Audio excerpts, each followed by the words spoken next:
So then the big question is, with all of this, back to consciousness and even changing the brain, sometimes they say like seeing is believing, believing is seeing, right? So like these things that we can't see, this is where the intersect with even psychedelics gets really interesting, because a lot of times, like even in trauma situations, these things, it's giving a perspective that allows you to see things a certain way. And once you see, you believe, because obviously we talk about all these, we've got our five senses, right? And like in Taoism, Buddhism, like the thoughts are the sixth sense, right? Which I firmly believe, like they are just a sense, right? Because show me tangible proof that they're, they're, other than the fact that they're just a sense.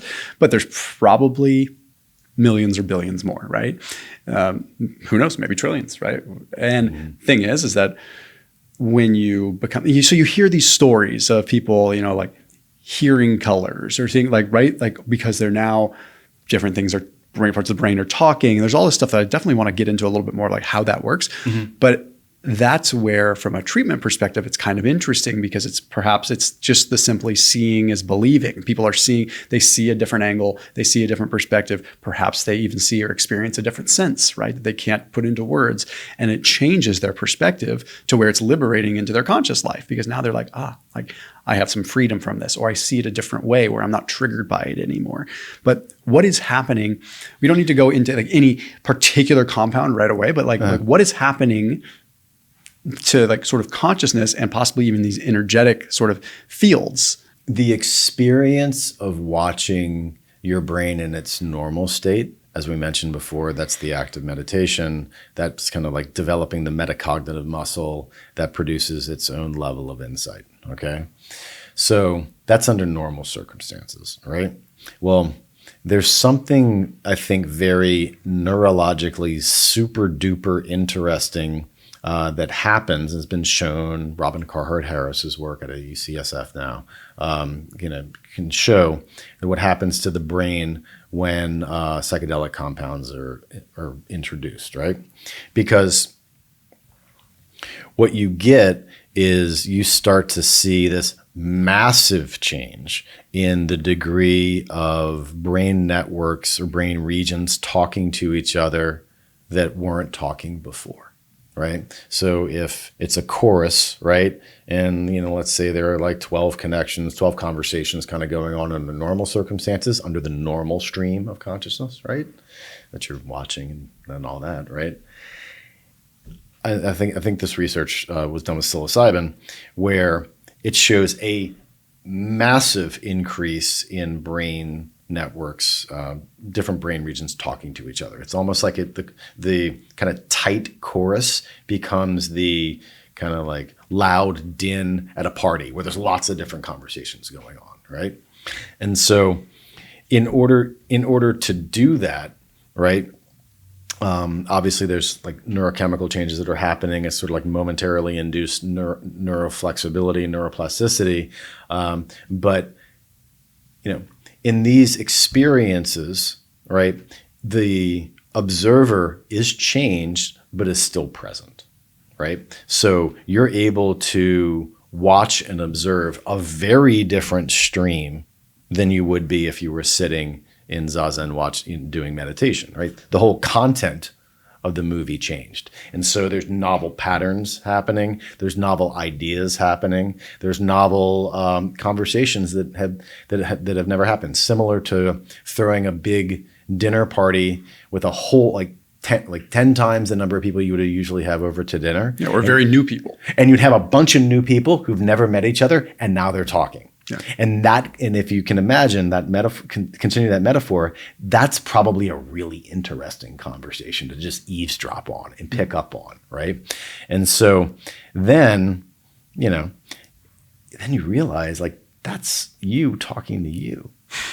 That's different parts of you exchanging information. That's the opportunity for like integration, like in the literal sense of the word, where you had these ideas and these images and these parts of you that are over here, that are separate over here. This is repressed and it doesn't come out into consciousness very much, or doesn't talk to this. Now there's the opportunity for kind of a mixing bowl effect. Seed, I don't take any other probiotics other than seed, because Honestly, they're all garbage. Seed is the only one I know of that actually puts their clinical foot forward and publishes studies based on their own research. Like they publish this stuff, they do the research. This is real serious grade stuff. And it has this kind of cool technology with a capsule inside of a capsule that I think makes them very unique.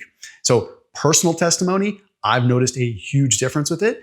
And I think, at least speaking for myself, that it is having a big impact on things like my joints. It's having an impact on my mental clarity. It's definitely having an impact on my gut. And I noticed it within about 2 weeks. So noticeable stuff. And I think it's important. So whether you drink Core Power or not, I think it's important to prioritize the gut. So that link is in the top line of the description. It's also a 25% off discount link for those that are watching my channel. So you get a special discount. It's in the top line right underneath this video. You'll see it.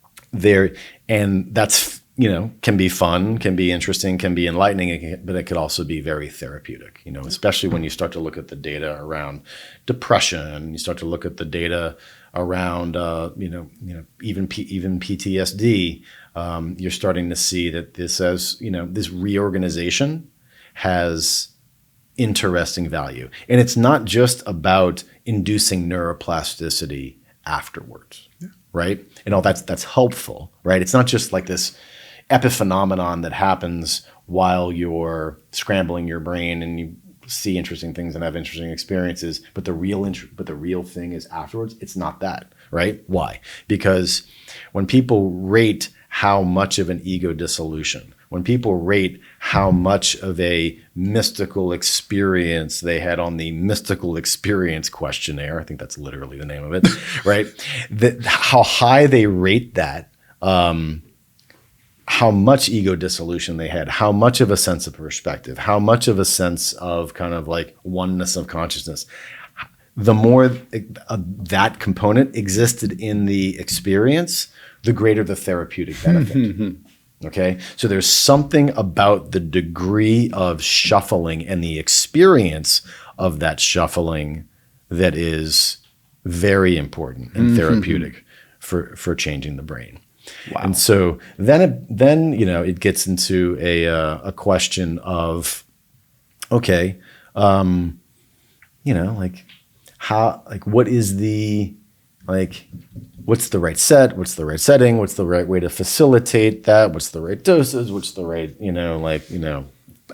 integration afterwards, and all that stuff is really being, worked out in real time right now. Yeah. But I think the field of psychiatry has really seen the power of these compounds, investing a lot of time, energy, and money in a lot of places, and traditional state academic centers are opening up psychedelic kind of assisted psychotherapy units to use the existing compounds, to get licensed to study the other compounds, and to kind of drive the field forward. I think we're in the middle of a kind of another revolution in psychiatry. It's not just going to be about making a new SSRI. Yeah. Do you think are we months away, years away? What do you think? I don't have my finger on the pulse of that research too much. Yeah, I think we're probably years, but not too many away. Yeah. Politics aside, I think that one of the potential benefits of the current administration in the health circles is that there is probably a different view of kind of psychedelic research. Yeah. You're seeing the Texas Ibogaine initiative. Yeah, exactly. Yeah, exactly. 50 million, right? That's a big deal, right? And so it'll be interesting to see, after all the grant stuff shakes out that's happened recently, whether or not more federal money actually goes to institutions to do this fundamental research to drive this potential into actual therapeutic treatment. Yeah. But like the Texas thing that came out with Ibogaine, that's huge, right? Absolutely huge. And I think is a really interesting example of states now taking it upon themselves to drive the conversation. And that's an intense one too. I mean, that's like a serious, the fact that so it's, but I mean, virtually, and I mean, literally every single psychiatrist that I have talked to is excited about this. Yeah. I haven't come across one that is like, yeah, I don't think psychedelics are, they're all just no, this research is insanely compelling. This is amazing. And they're just all excited about this, right? So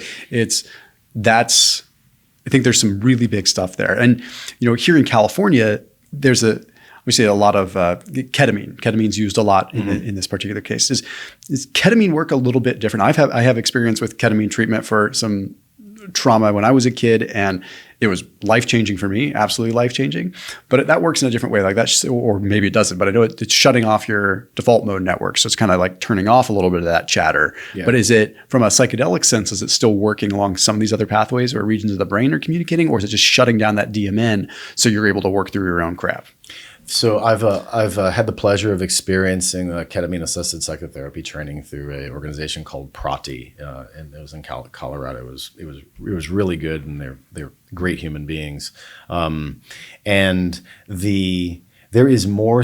If I remember right, the similarity between what is happening around the shutting down, or the loosening, I should say, of the default mode network is a common mechanism of action among the different psychedelics. Okay. Some do it more, some do it less, but it's not like one does it and the rest don't. Okay. Where I think ketamine is particularly interesting is that it of course, it's short acting. It has an experience that is unique and ineffable, but not as how should I say? It's more about like. Literally the definition of ineffable. I'm having trouble describing it. It is an experience about. At least in my facilitated journeys, it was an experience about the being a physical entity in the midst of this entire world and physics and just the universe, right? Yeah. It was less of a personal kind of like me as a human being working through some shit kind of journey. It was much more of a kind of like a global, like consciousness is maintained, surprise, surprise, I'm aware, but it was about being conscious of energy. Exactly. Like that's the best way I could describe it. Well said. Like the vibration, like I was experiencing the different patterns of vibration that were happening within my body in all the different levels, like literally my heartbeat and Meyer waves in my arteries, like very much feeling all of that in a very visceral kind of experiential way. Almost like I went down into the control room in my brainstem and was able to kind of like see all the different monitors of the information coming in and out of my body, and interoceptive and exteroceptive, right? That's different than an MDMA experience, like in the phase 3 trials, where someone is literally like walking through a conscious emotional experience of, being in war and, having horrible things happening to them and processing that verbally in the presence of two therapists. So there's differences there. But what is interesting to me about ketamine is, people are definitely, exploring. Its potential for rapid antidepressant effects is very interesting. There are some emergency rooms that are literally administering ketamine when people come into the emergency room saying they're suicidal, which I think is a fascinating case, and would love to see more research about how that pans out. And then, of course, it's in a safe environment and medically supervised. What I find most interesting about ketamine is the aforementioned aftermath. And that is that there is a window of neuroplasticity that happens after the experience that is been shown. I can see the graphs in my head about it. Like, I think it's like 48 to 72 hours, and it is profound. And the degree of BDNF that's coming out in that is pretty profound. And that right there is the opportunity for the integration work, right? So what are you going to do after you have your experience? Because it ain't about just the experience, although that has something to do with it, right? It's also about like, okay, now that you've got this plasticity, like, maybe that's the right time to start couples counseling. Maybe that's the right time to like pick up that new habit you've always been wanting to pick up on and be supported in doing so, because it may be a little bit easier to integrate those life changes after the experience. Yeah. Don't just doom scroll for 48 hours. Don't doom scroll for 48 hours after you do that. You are wasting You're wasting a valuable opportunity. Not just wasting. I mean, you quite literally could be forming crappier habits. That's really true. Like, I mean, that's like a, in my ketamine experiences, that's like something that like I almost practically got in my own head about developing paranoia about integrating properly. I'm like, oh, well, wait a minute. I want to make sure I integrate properly, but if I get paranoid about integrating properly, then I'm integrating paranoia. Right. So just chill. Right. It's okay. Go about your life normally, but do some things that are like better. Right. It's less. So that's really interesting to know because ketamine binds to NMDA receptors, right? Mm-hmm. So it's just like a massive surge of glutamate. And I know from a pharmacological perspective, it's a rather dirty molecule, right? It hits a lot of different receptors. Mm-hmm. Is that kind of why experiences can be so varied? Is this because is there going to be kind of an Yeah, I think so. Like think of it like this. Okay, let's say your brain is a computer, right? Ones and zeros, right? Glutamate is an excitatory neurotransmitter. It's the main one, right? It's the one that jacks up neural firing rate, right? Yeah. GABA is the one that turns down neural firing rate, right? Then all of the other molecules that we kind of commonly know about are really neuromodulators, right? Yeah. Serotonin, dopamine, oxytocin, anandamide, like all these other things. They're dials on the outside. Okay. So glutamate and GABA are big deals, right? That's where the actual majority of the information transmission and the synaptic level is happening all throughout the brain and glycine a little bit in the spinal cord. Like these are the main information transfers. And what serotonin and dopamine and all these other neurotransmitters are doing, when they get turned up, they have specific projections to specific areas of the brain, and they're turning up this network a little bit. They're turning down that network a little bit. They're kind of like adjusting the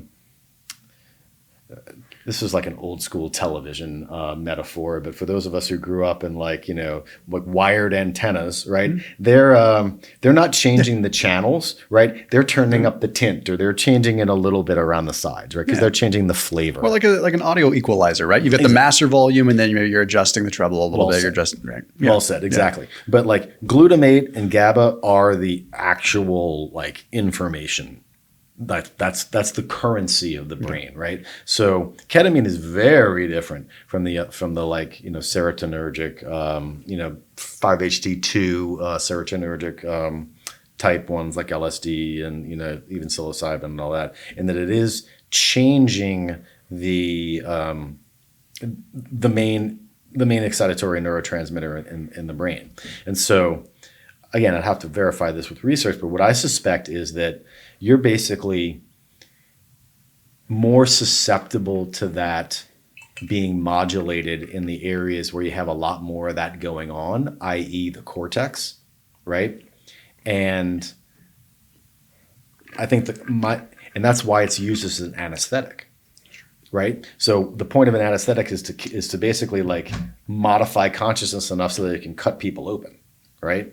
So like, I think that it kind of, if you could look at things, I think that basically ketamine is operating in a very different way. My suspicion is that it's kind of making you kind of detached a little bit from your cortex, but you're still conscious because a lot of consciousness doesn't necessarily live in the cortex. Mm-hmm. But it gives you kind of a window into some of your existing patterns that might exist up there. I know that's very vague. No.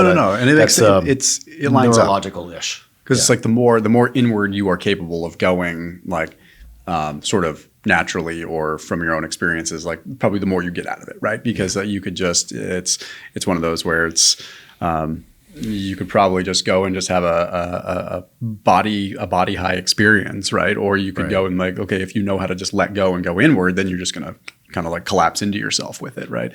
And I think that's where you're seeing some of these. I have mixed feelings on ketamine, quite frankly. I personally had a life-changing experience with it, but I also know some of these like random clinics in California where people quite frankly just don't probably know what they're doing and really just administering it. And you're probably privy to some of that, right? It's just, it's a little frustrating because it's like, okay, med spa clinics that are like, oh, cool, we can bring a, and we can administer this IV pretty high dose, wham, bam, thank you, ma'am, quick way, and it's just like, is that the right application? So I do have very mixed feelings on that, right? Well, I'm going to go out and say no. Yeah. Like that is not how I've been trained. It just doesn't seem to respect the power of what that's doing to people. Like, so energetic intent we talked about too, right? Yeah. Do that and then kick you out. And now you're in the now you're processing your bill. And now you're out in the parking lot like 10 minutes later. That's ridiculous.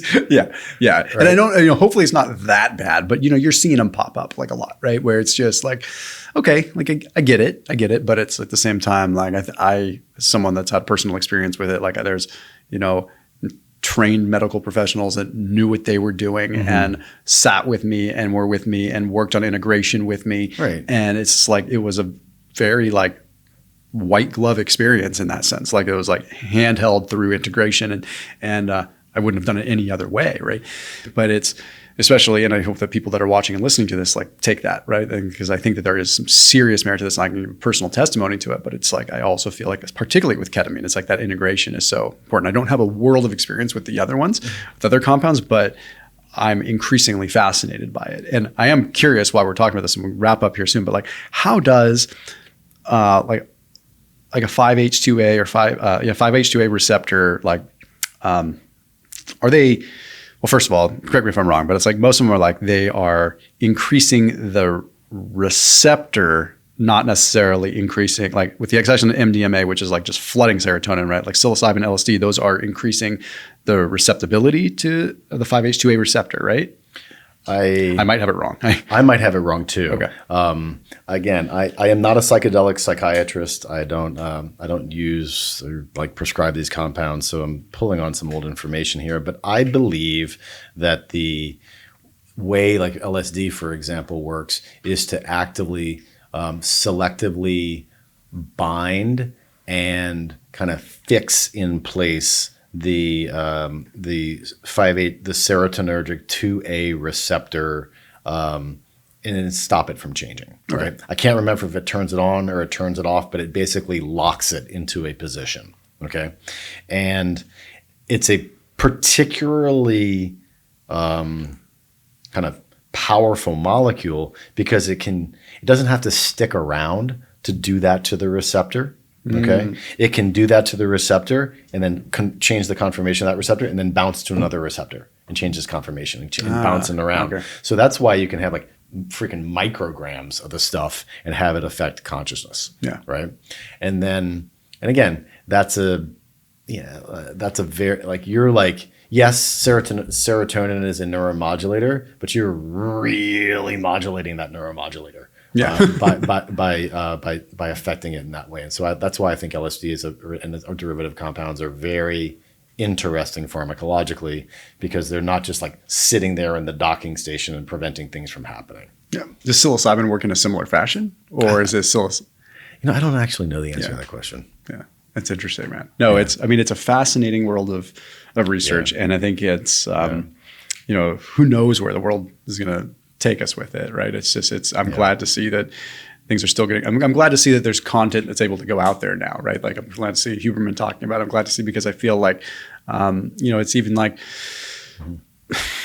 people have to just open their mind to where the research is going with this stuff. Yeah. And I think the more that people can do that, then the more there's going to be more comfort in running these clinical trials and things, because if there's less pushback from sort of the public, there's always optics matter, right? They sure do. As a former politician, I agree. Yeah.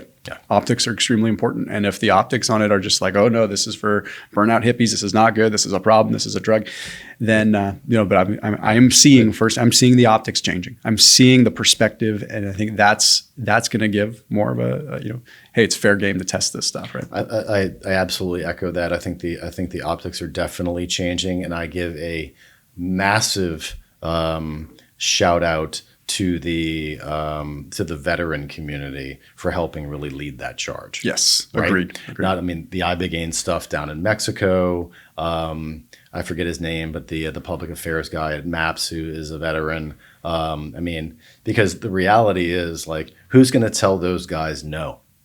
you've done some hard stuff and you've gotten the scars in your body and your brain from it. And if you're saying that there's something here, there's probably something here worth investigating. And I'll say from my own personal testimony, that's how I got turned on to it, was understanding, seeing some of my very close friends in the SF community get their lives back on track. And it's also, major shout out to that. But, exactly.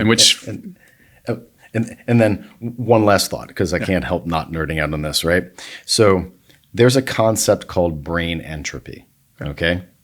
You take an EEG of somebody's brain and you're basically measuring how much like separate activity is going on, like the din in the conversation between many different partners, or is everybody singing the same tune in the exact same moment, right? It's a measure, right? If someone's having an epileptic seizure, there's very little entropy because everybody's abnormally like doing the same thing, right? Psilocybin, there's a lot of entropy because a lot of change and a lot of different things going on, right? So that's a metric that can be measured and, quantified and researched, right?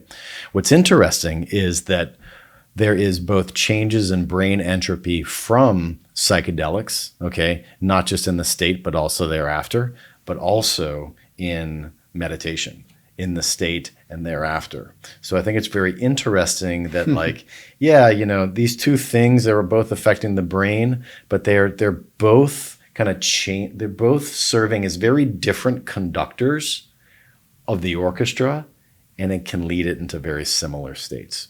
And I think that's why, you look back into into some of the like Ram Dass stuff in the early 60s, and they like would dose these gurus in India just to see what was happening in the wild days in the beginning of all that.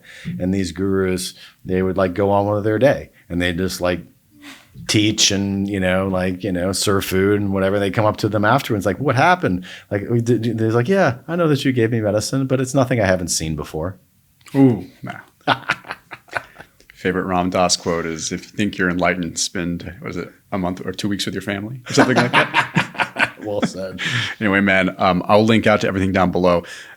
Important to note that like how we, know each other is through, I guess, indirectly some of our collaborative work, not collaborative work, but our work with this SF communities. And that's how I learned about Shiftwave, which you're the chief medical officer of. So if anyone's looking for, it's hard to explain. We've talked about it in other videos, but I'll link out to it. This thing is amazing when it comes down to increasing parasympathetic tone and just like turning I'll let you explain for a second. Yeah, thank you much. No, Shiftwave is a creation out of a psychophysiology lab where we basically learn how to apply different patterns of physical vibration to the body to affect the state of musculature, vasculature, but more importantly, the state of the nervous system. So we can provide a deep relaxation response quickly. We can also energize you, put you with different patterns to kind of before performance necessary.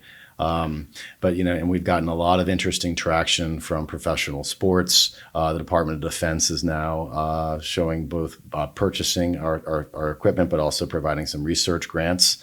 But we've also been able to do some real good in the world, helping people both in Ukraine and here in America. So I invite people to check it out, look at it. Of course, I'm a company guy, but we're on to something, and the world is noticing. Right on, man. Well, I'll link out to all that below. And brother, thank you so much. This was a lot of fun. Thank you for having me.